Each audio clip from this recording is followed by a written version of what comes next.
सभी मित्रों का स्वागत है। विज्ञान भैरव तंत्र पार्ट 3। और आज हम हैं 76, 76वां दिन है। और पेज नंबर है 128। मैं पढ़ता हूँ। भगवान कहते हैं, तुम एक लहर हो, और वह भी बहुत ठोस नहीं। प्रतिक्षण तुम बदल रहे हो, और लहर स्थिर नहीं हो सकती है, गतिहीन नहीं हो सकती है। लहर तो सतत बदलती रहती है। उसे सतत बदलते रहना है, सतत गतिमान रहना है। स्थिर जैसी कोई चीज ही नहीं होती है। कैसे होती है? स्थिर लहर का कोई अर्थ नहीं है, क्योंकि वह गति है, वह प्रक्रिया है। तुम गति हो, प्रक्रिया हो। अगर तुम इस गति से तादात्म्य कर बैठे और अपने को जन्म और मृत्यु के बीच सीमित मानने लगे, तो तुम पीड़ा में, दुख में पड़ोगे। तब तुम आभास को सत्य मान रहे हो। इसको ही शंकर माया कहते हैं। तब तुमने आभास को सत्य मान लिया। सागर ब्रह्म है, सागर सत्य है। अपने को लहर मानो, या उठती गिरती लहरों का एक सातत्य मानो, और उसके साक्षी हो जाओ। तुम कुछ नहीं कर सकते हो। ये लहरें विलीन होंगी। जो प्रकट हुआ है वह विलीन होगा। उसके संबंध में कुछ नहीं किया जा सकता है। सब प्रयत्न बिल्कुल व्यर्थ है। सिर्फ एक चीज की जा सकती है, वह है इस लहर रूप का साक्षी होना। और एक बार तुम साक्षी हो गए, तो तुम्हें अचानक उसका बोध हो जाएगा, जो लहर पार है, जो लहर के पार है, जो लहर के पीछे है, जो लहर में होकर भी लहर के बाहर है, जिससे लहर बनती है, और जो फिर भी लहर के पार है, जो सागर है। जैसे जल से लहरें उठती हैं और अग्नि से लपटें, वैसे ही सर्वव्यापक हमसे लहराता है। सर्वव्यापक हमसे लहराता है। तुम नहीं हो, सर्वव्यापक है। वह तुम्हारे द्वारा लहराता है। और इसे महसूस करो, इसका मनन करो, इस पर ध्यान दो, और बहुत बहुत ढंगों से इसे अपने पर घटित होने दो। मैंने तुम्हें श्वास के संबंध में कहा। तुम्हें काम वासना उठती है, उसे महसूस करो। ऐसे नहीं जैसे वह तुम्हारी काम वासना है, बल्कि ऐसे कि सागर तुम में लहरा रहा है। जीवन तुम में धड़क रहा है। जीवन तुम में लहर ले रहा है। तुम संभोग में मिलते हो। ऐसा मत सोचो कि दो लहर मिल रही है। ऐसा मत सोचो कि दो व्यक्ति मिल रहे हैं। बल्कि ऐसा सोचो कि दो व्यक्ति एक दूसरे में विलीन हो रहे हैं। दो व्यक्ति अब नहीं बचे। लहर विलीन हो गई है। केवल सागर बचा है। तब संभोग ध्यान बन जाता है। जो भी तुम्हें घटित हो रहा है, ऐसा भाव करो कि वह ब्रह्मांड को घटित हो रहा है, कि मैं उसका अंश मात्र हूँ, कि मैं सतह पर एक लहर मात्र हूँ। सब कुछ अस्तित्व पर छोड़ दो। जैन गुरु डोजेन कहा करता था कि जब उसे भूख लगती थी तो वह कहता था कि ऐसा लगता है कि अस्तित्व को मेरे द्वारा भूख लगी है। जब उसे प्यास लगती है तो वह कहता था कि मेरे भीतर अस्तित्व प्यासा है। यह ध्यान यह ध्यान तुम्हें उस स्थिति में पहुंचा देगा जब तुम्हारा अहंकार बिखर जाता है, मिट जाता है। और जब सब कुछ ब्रह्मांड का हिस्सा हो जाता है, तब जो भी होता है अस्तित्व को होता है। तब तुम यहाँ नहीं हो, और तब कोई पाप नहीं है। तब कोई जिम्मेवारी नहीं है। मेरा मतलब यह नहीं है कि तुम उस श्रृंखल हो जाओगे। मेरा मतलब यह भी नहीं है कि तुम पापी हो जाओगे। पाप असंभव हो जाएगा, क्योंकि पाप अहंकार के इर्द गिर्द ही घटित होता है। जिम्मेवारी नहीं रहेगी। क्योंकि अब तुम गैर जिम्मेवार नहीं हो सकते हो। अब तो केवल तुम हो। इसलिए किसके प्रति जिम्मेवार होगे? अब अगर तुम किसी को मरते देखोगे तो तुम्हें लगेगा कि उसके साथ, उसके भीतर मैं ही मर रहा हूं। तो तुम्हें लगेगा कि पूरा जगत मर रहा है और मैं उस जगत का अंश हूँ। और अगर किसी फूल को खिलते देखोगे तो उस तुम भी उसके साथ साथ खिलोगे। अब सारा ब्रह्मांड तुममय है। और ऐसी धनिष्ठता में, ऐसी लयबद्धता में होना समाधि में होना है। ध्यान मार्ग है। और यह एकता का भाव, सबके साथ जुड़े होने का भाव मंजिल है। इसे प्रयोग करो। सागर को स्मरण रखो और लहर को भूल जाओ। और ध्यान रहे, जब भी तुम लहर को स्मरण करोगे और लहर की भांति व्यवहार करने लगोगे तो तुम भूल भूल करोगे और उसके कारण तुम दुख में पड़ोगे। कहीं कोई ईश्वर नहीं है जो जो तुम्हें दंड दे रहा है। जब भी तुम किसी भ्रांति के शिकार होते हो, तुम अपने को दंड देते हो। जगत में एक नियम है, धर्म है, ताओ है। अगर तुम इसके साथ लयबद्ध चलते हो तो तुम आनंद में हो। यदि तुम इसके विपरीत चलोगे, तुम अपने को दुख में पाओगे। वहां आकाश में कोई नहीं बैठा है तुम्हें दंडित करने को। वहां तुम्हारे पापों का कोई खाता वही नहीं है और ना ही कोई जरूरत है।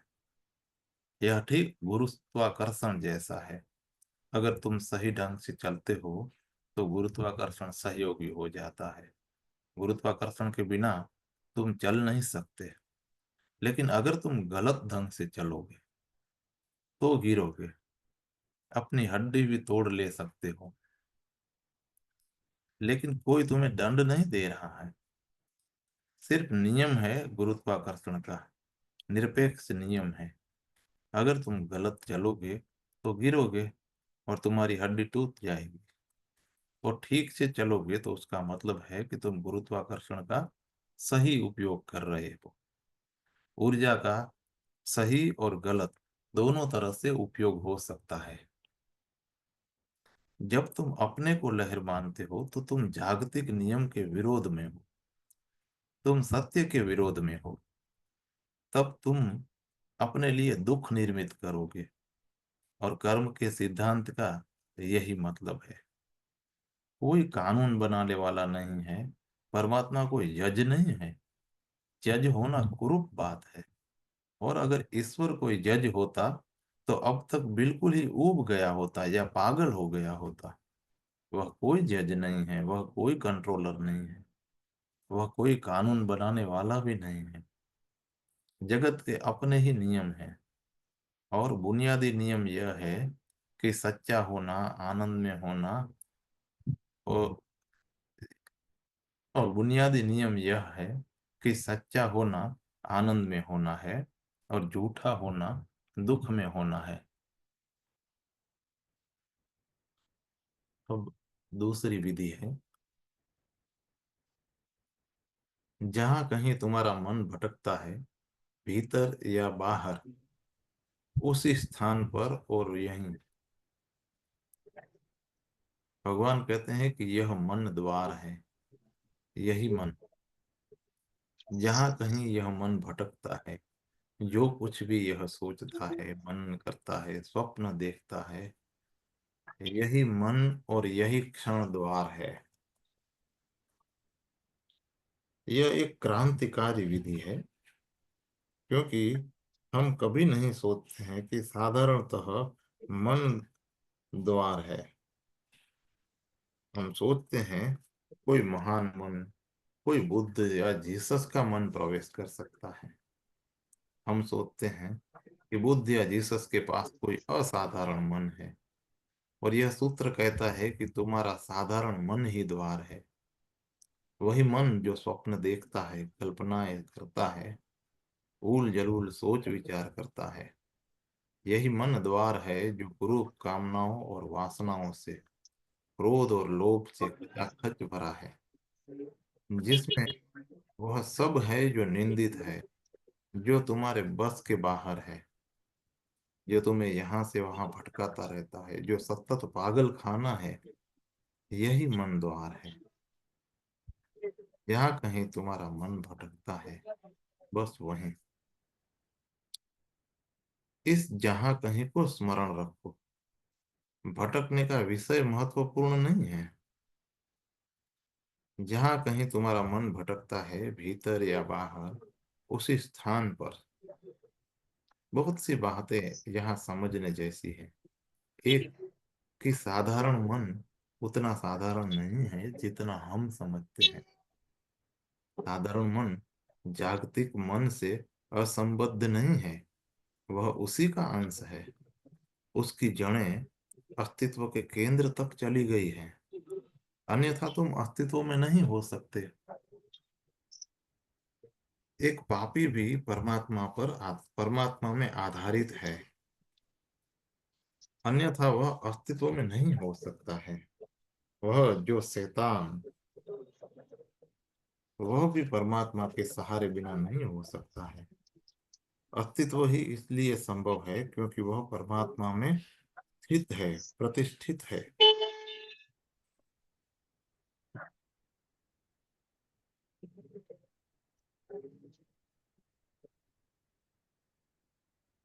तुम्हारा मन स्वप्न देखता है, कल्पना करता है, भटकता है। वह तनावग्रस्त है, दुख में है, संताप में है। वह जैसे भी गति करता है, वह कहीं भी जाता है, वह समग्र से जुड़ा है, अन्यथा संभव नहीं है। तुम अस्तित्व से भाग नहीं सकते, वह असंभव है। इसी क्षण तुम्हारी जड़ें जड़ें अस्तित्व में गड़ी है। तो फिर तब क्या किया जाए? अगर इसी क्षण जड़ें अस्तित्व में गड़ी हैं, तो अहंकारी मन को लगेगा कि फिर तो कुछ करना नहीं, हम तो परमात्मा में ही हैं, फिर इतनी आपाधापी की क्या जरूरत है? तुम्हारी जड़ें तो परमात्मा में हैं, लेकिन तुम इस तथ्य के प्रति मूर्छित हो। जब मन भटकता है तो दो चीजें होती हैं, मन और भटकाव। मन के विषय और मन, आकाश में तिरते बादल और आकाश, वहां दो चीजें हैं, बादल और आकाश। कभी ऐसा भी हो सकता है कि बादल इतने हो जाते हैं कि आकाश छिप जाता है, तुम उसे देख नहीं पाते। लेकिन जब तुम नहीं देख पाते हो तब भी आकाश विलीन नहीं हो जाता है। वह विलीन नहीं हो सकता। आकाश के विलीन होने का कोई उपाय नहीं है। वह है आच्छादित या प्रकट, दृश्य या अदृश्य, पर वह है। लेकिन बादल भी है। अगर तुम बादलों पर ही ध्यान देते हो तो आकाश भूल जाता है, और अगर तुम आकाश पर ध्यान देते हो तो बादल गौण हो जाता है। वे आते और बहू जी ने अभी किसी ने अभी जी ने बहू ये पेपर तो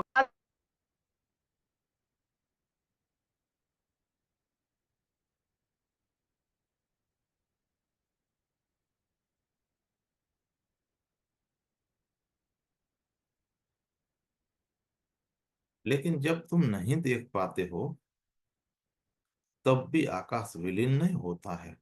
वह विलीन नहीं हो सकता है। आकाश के विलीन होने का कोई उपाय ही नहीं।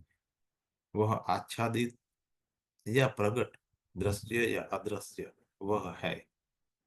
लेकिन बादल भी है। अगर तुम बादलों पर ही ध्यान देते हो तो आकाश फूल जाता है, और अगर तुम आकाश पर ध्यान देते हो तो बादल गौण हो जाते हैं। वे आते हैं और जाते हैं। तुम्हें बादलों की चिंता लेने की जरूरत नहीं है, वे आते जाते रहते हैं। वे आते जाते रहे हैं, लेकिन उन्होंने आकाश को रत्ती भर भी नष्ट नहीं किया है। उन्होंने आकाश को गंदा भी नहीं किया है। उन्होंने उसको स्पर्श भी नहीं किया है। आकाश तो सदा कुंवारा है। जब तुम्हारा मन भटकता है तो दो चीजें होती है। एक तो बादल है, विचार है, विषय है, बिंब है। और दूसरी चेतना है, खुद मन है।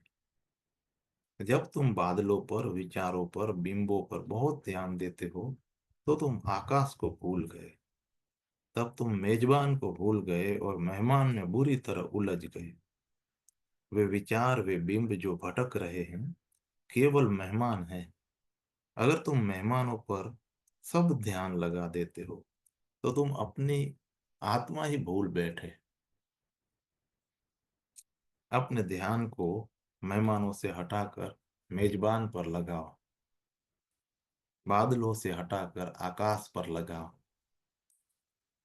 और इससे व्यवहारिक ढंग से करो। जैसे कि काम वासना उठती है, यह बादल है, या बड़ा घर पाने का लोभ पैदा होता है, यह भी बादल है। तुम इससे इतने ग्रस्त हो जाते हो कि तुम भूल ही जाओ कि यह सिस्टम, कि यह किस में उठ रहा है, यह किसको घटित हो रहा है, कौन इसके पीछे है, किस आकाश में यह बादल उठ रहा है। उस आकाश को स्मरण करो और अचानक बादल विदा हो जाएगा। सिर्फ और सिर्फ दृष्टि बदलने की जरूरत है, परिप्रेक्ष्य बदलने की जरूरत है। दृष्टि को विषय से विषय पर, बाहर से भीतर पर, और बादल से आकाश पर, अतिथि से आतिथ्य पर ले जाने की जरूरत है। सिर्फ दृष्टि को बदलना है, फोकस बदलना है। एक जैन गुरु लिंची प्रवचन कर रहा था। भीड़ में से किसी ने कहा कि मेरे एक प्रश्न का उत्तर दे, कि मैं कौन हूं। लिंची ने बोलना बंद कर दिया। सब लोग चौकन्ने हो गए। लीची क्या उत्तर देने जा रहा है, तब यही सोच रहे थे। लेकिन उसने कोई उत्तर नहीं दिया। वह कुर्सी से नीचे उतरा, आगे बढ़ा और उस आदमी के पास पहुंचा। पूरी भीड़ चकित और सजग हो उठी। लोगों की सांसें रुक गई थी। लिंची क्या करने जा रहा है? उसे कुर्सी पर बैठे बैठे ही जवाब दे देना था। कुर्सी से उठने की क्या जरूरत थी? वह प्रश्न करता तो बहुत भयभीत हो उठा। लीची अपनी बेधक दृष्टि से उस व्यक्ति पर दृष्टि जमाए उसके पास आया।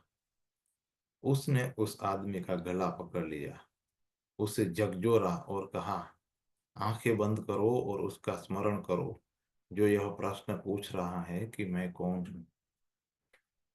उस आदमी ने आंखें बंद की, हालांकि डरते डरते बंद की।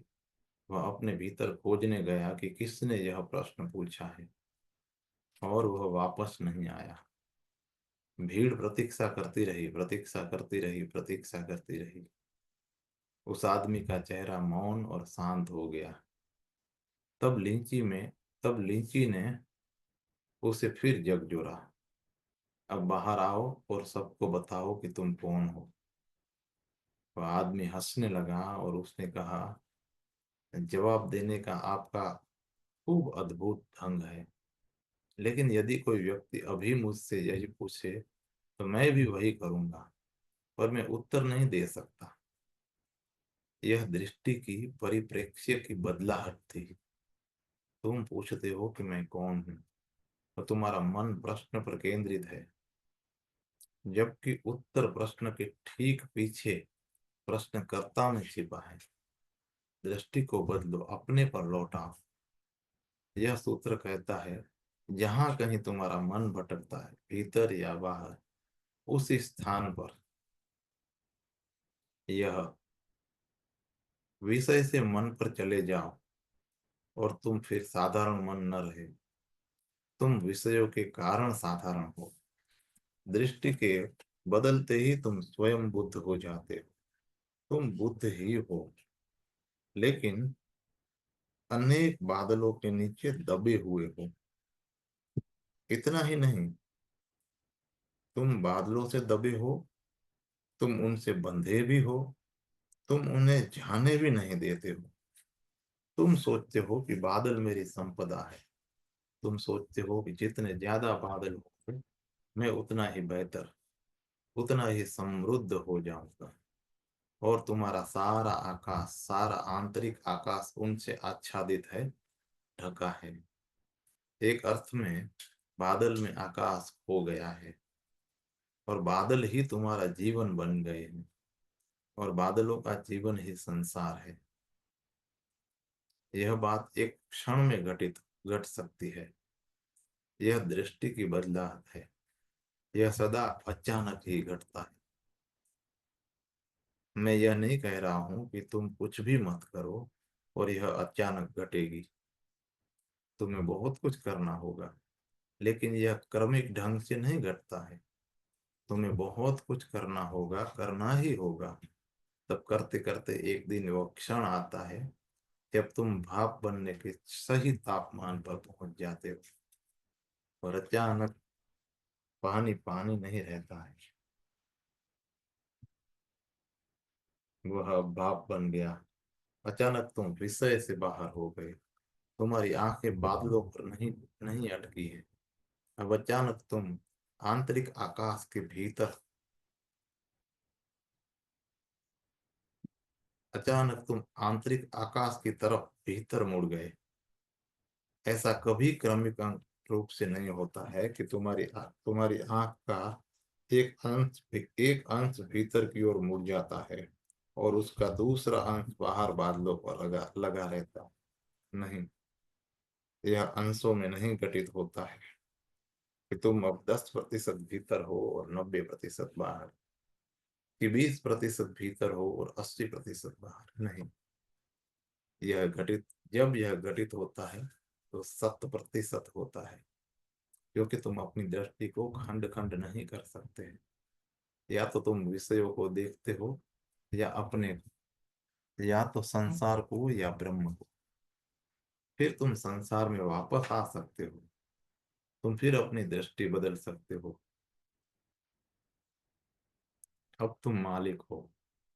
सच तो यह है कि तुम तभी मालिक होते हो जब स्वेच्छा से अपनी दृष्टि को बदल सकते हो। मुझे एक तिब्बती संत मारप्पा का स्मरण आता है।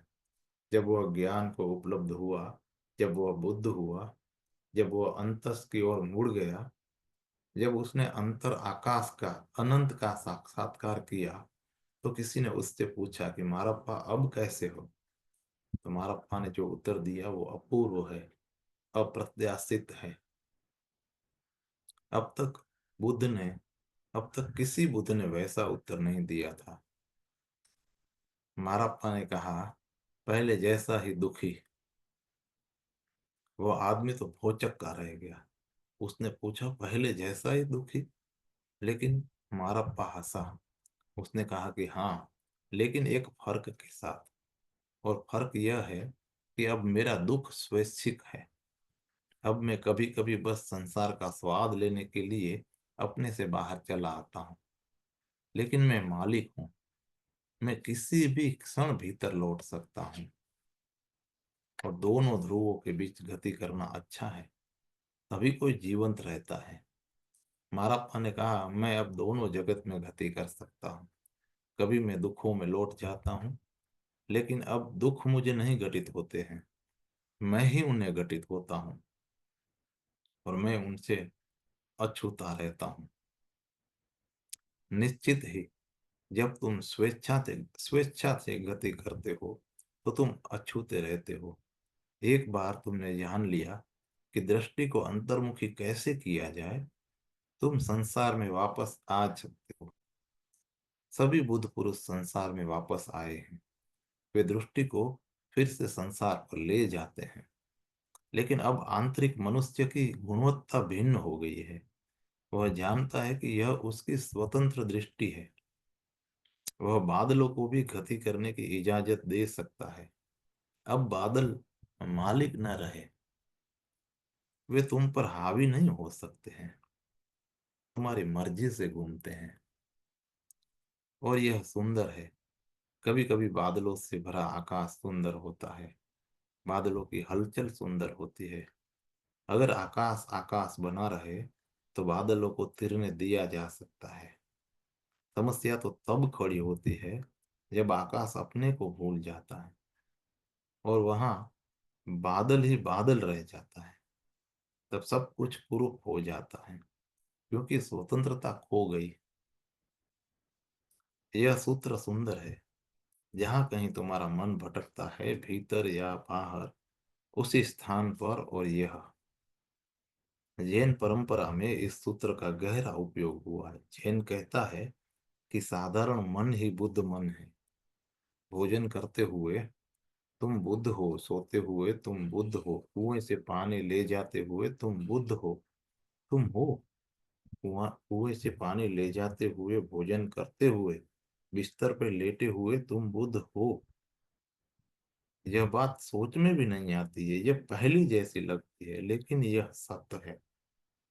अगर पानी ढोते हुए तुम सिर्फ पानी ढोते हो तो तुम अगर तुम उसे समस्या नहीं बनाते और सिर्फ पानी ढोते हो, अगर तुम्हारा मन बादलों से मुक्त है और आकाश खाली है, अगर तुम केवल पानी ढोते हो तो तुम बुद्ध हो। तब भोजन करते हुए तुम सिर्फ भोजन करते हो और कुछ नहीं करते। लेकिन जब भोजन करते हैं तो उसके साथ हजारों चीजें करते हैं।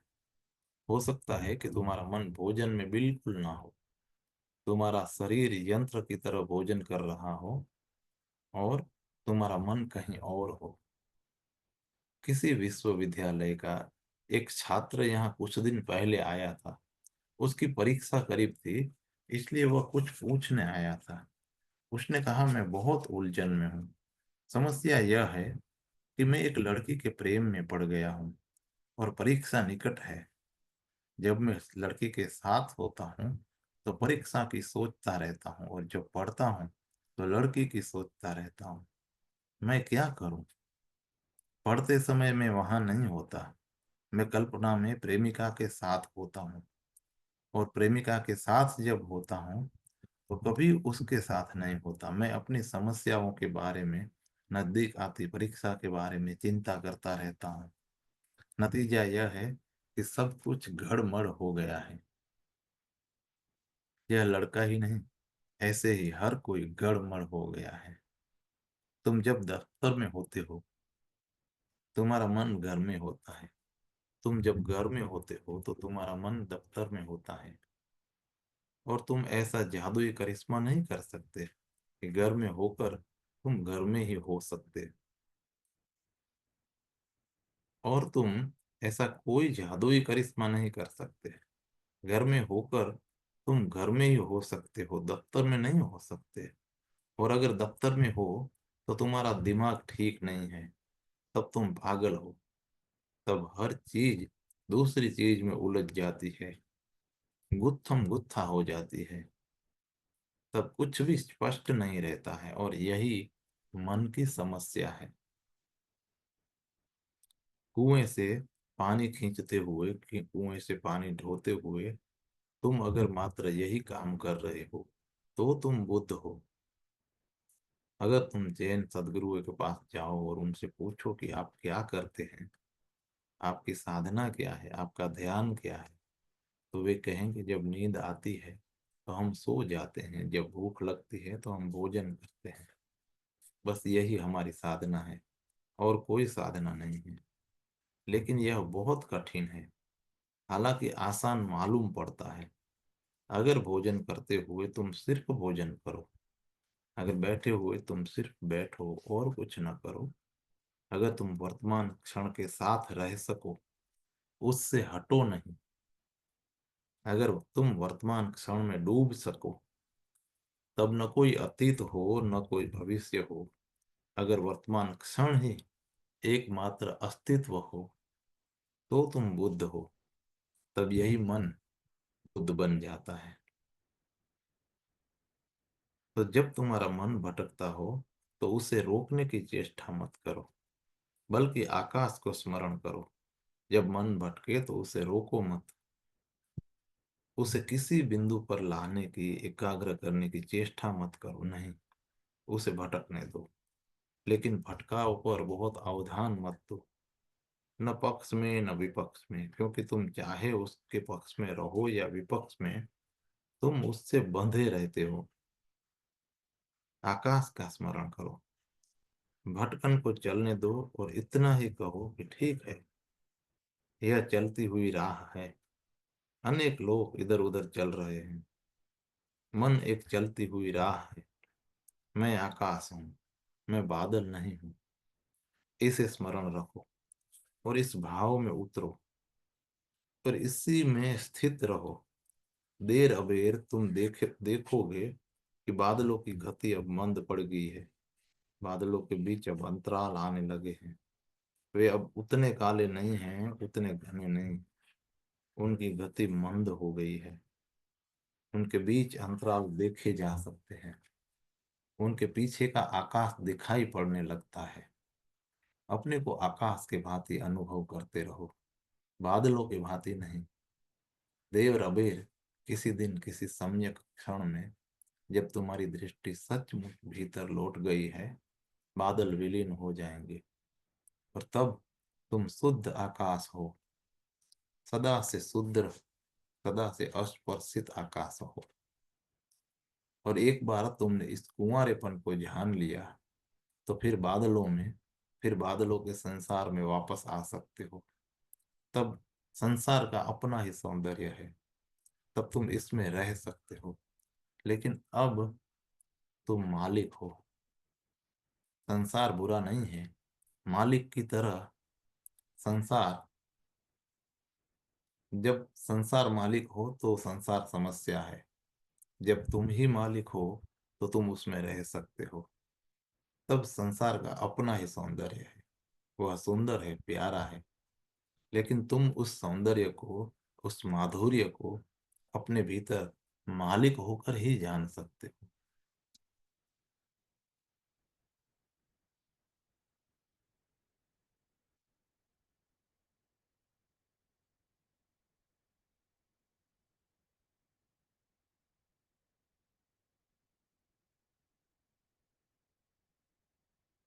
अब तीसरी विधि है।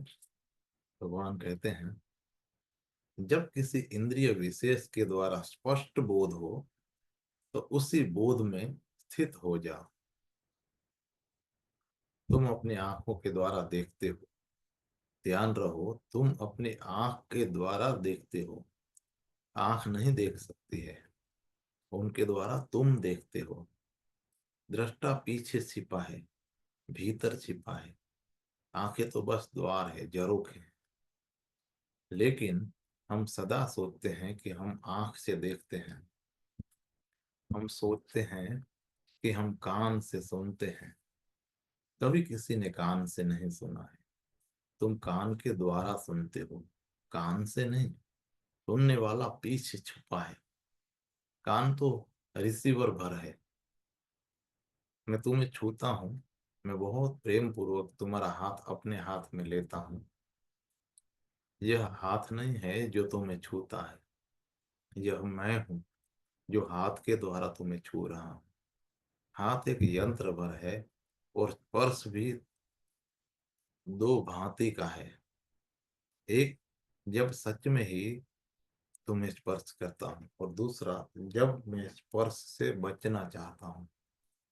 मैं तुम्हें छूकर भी स्पर्श से बच सकता हूँ। मैं अपने हाथ में न रहूं, मैं हाथ से अपने को अलग कर लूं तब। इस प्रयोग को करके देखो, तुम्हें एक भिन्न अनुभव होगा। एक दूरी का अनुभव होगा। किसी पर अपना हाथ रखो और अपने को अलग रखो, वहां सिर्फ मुर्दा हाथ होगा, तुम नहीं। और अगर कोई दूसरा व्यक्ति संवेदनशील है तो उसे मुर्दा हाथ का एहसास होगा। वह अपमानित अनुभव करेगा, क्योंकि तुम उसे धोखा दे रहे हो। तुम छूने का दिखावा कर रहे हो, छू नहीं रहे हो।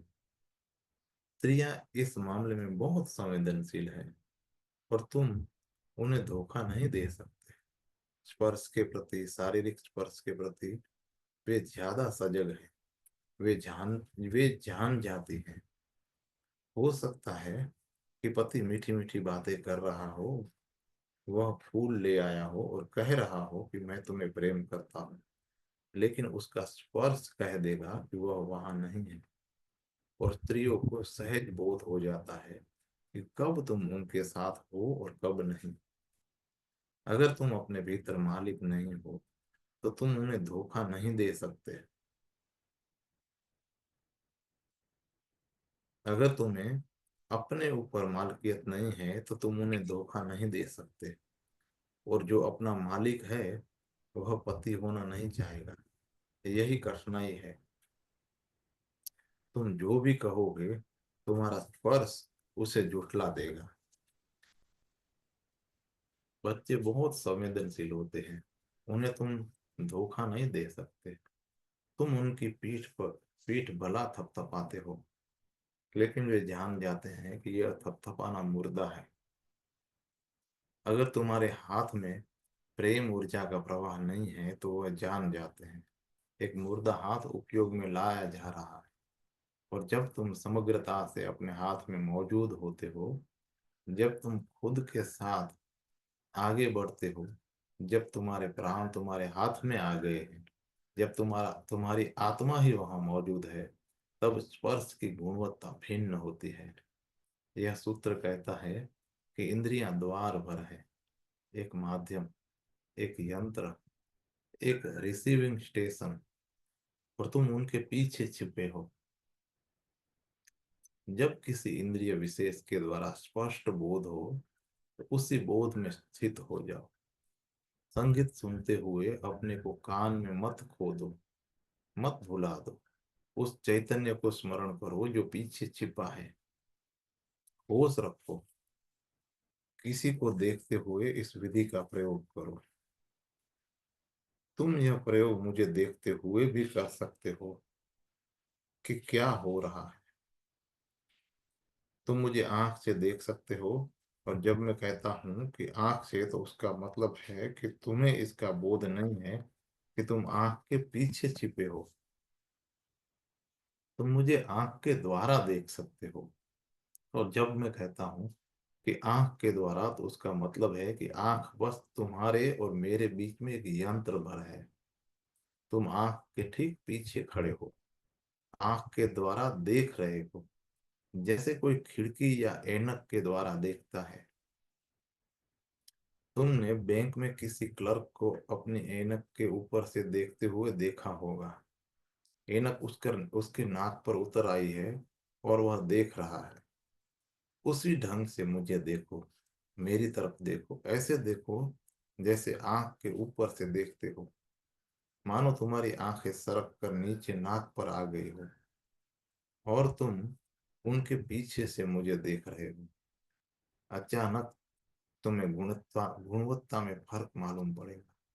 तुम्हारा परिप्रेक्ष्य बदल जाता है। आंखें महज द्वार बन जाती हैं और यह ध्यान बन जाता है।